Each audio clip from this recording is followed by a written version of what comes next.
আমি হৈছোঁ ভূমিপুত্ৰ চুতীয়া জাতি।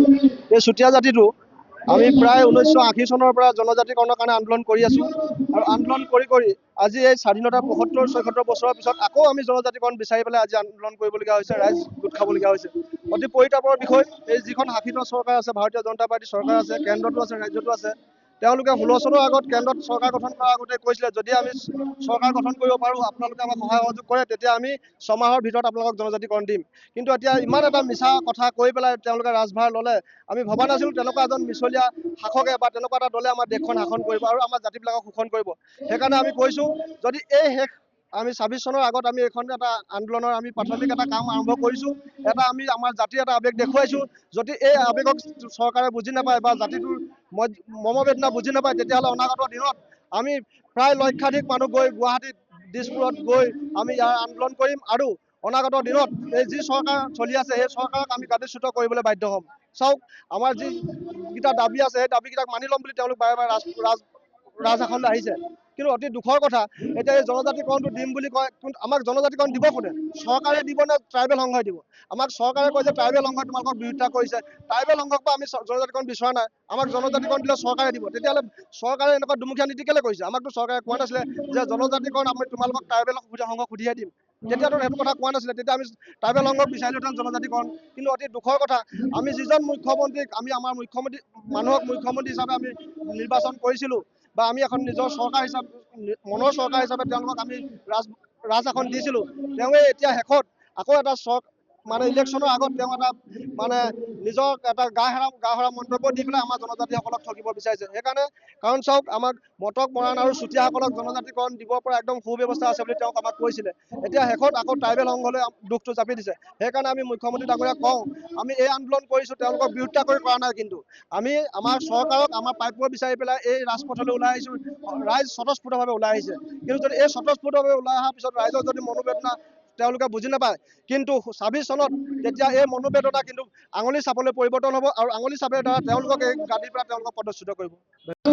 আমাৰ অধিকাৰ লাগে, আমি কাৰোৰ পৰা ভিক্ষা বিচৰা নাই।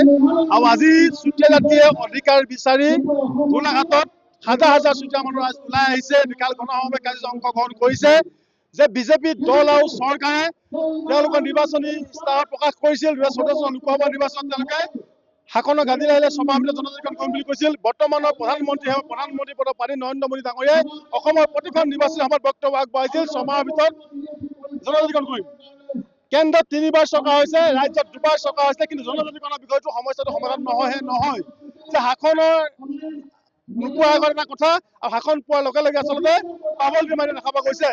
আৰু আমি আজি এই গণসমাৱেশস্থলীৰ পৰা কেন্দ্ৰৰ ৰাজ্য সকীয়াই দিছোঁ যে আগন্তুক 26ৰ বিধানসভা নিৰ্বাচনৰ প্ৰাক মুহূৰ্তত চুতীয়াসকলক জনজাতিকৰণ কৰিবই লাগিব। ইয়াৰ অন্যথাই যদি জনজাতিকৰণৰ মধ্যে প্ৰদান নকৰে, আমি 26ৰ বিধানসভা নিৰ্বাচনত চুতীয়া অধিকৃত সমষ্টিসমূহক বিজেপিক উৎখাত কৰিবৰ কাৰণে সংকল্পবদ্ধ হ'ম আৰু আমাৰ অধিকাৰ আজৰি আনিবৰ কাৰণে আমি যিকোনো স্তৰৰ পৰ্যায়ত যাবৰ কাৰণে আমি সাজু হ'ম। আজিৰ কাৰ্যসূচীটো আমি গোটেই অসমতে সদৌ চুতীয়া জাতি সন্মিলনে লৈছোঁ। গোলাঘাট, যোৰহাট, মৰাণ আৰু ধেমাজিত এই 4 ঠাইত আমি গণসমাৱেশ লৈছোঁ আৰু তাৰে অংশ হিচাপে আজি আমি গোলাঘাটত গোট খালোঁ। আৰু সেইখিনি কথা সকলোৱে প্ৰত্যক্ষ কৰিছে।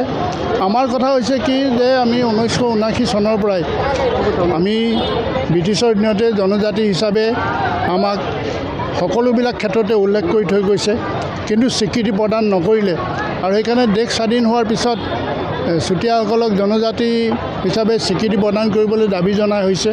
আৰু 79 চনৰ পৰা আমি ধাৰাবাহিকভাৱে বিভিন্ন সময়ত আন্দোলনৰ কাৰ্যসূচী চৰকাৰৰ লগত তথা কেন্দ্ৰীয় চৰকাৰৰ লগতো বিভিন্ন আলোচনা হৈছে, কিন্তু আজিলৈকে আমি এই স্বীকৃতি প্ৰদানৰ পৰা বঞ্চিত হৈ আছোঁ। আৰু শেহতীয়াকৈ আমি অনুভৱ কৰিলোঁ যে চুতীয়াসকলক যি স্বীকৃতি প্ৰদানৰ আশ্বাস দিয়া হৈছিল, সেই আশ্বাসৰ ওপৰত ৰাইজে অলপ আস্থা হেৰুৱাই পেলোৱাৰ কাৰণেই আজি গণসমাৱেশৰ আয়োজন কৰি আমাৰ এই দাবীটো সজোৰে উত্থাপন কৰিবৰ বাবে আমি গণসমাৱেশতে সভা কৰি পেলাই আমি জিলা আয়ুক্তৰ কাৰ্যালয়ৰ সন্মুখত আহি পেলাই আমি ইয়াতে অৱস্থান কৰি ইয়াতে আমি স্মাৰকপত্ৰ প্ৰদান কৰোঁ। সমাগত যিহেতু 26ৰ বিধানসভা ইলেকশ্যন, হয়, কি ক'ব তাৰ সন্মুখত? 26ৰ বিধানসভাৰ নিৰ্বাচনৰ ক্ষেত্ৰত আমি এতিয়াই মতামত আমি দিব নোৱাৰোঁ, কেলৈ সেইটো সাম্প্ৰতিক পৰিস্থিতিৰ ওপৰত গোটেই কথাত নিৰ্ভৰ কৰিব।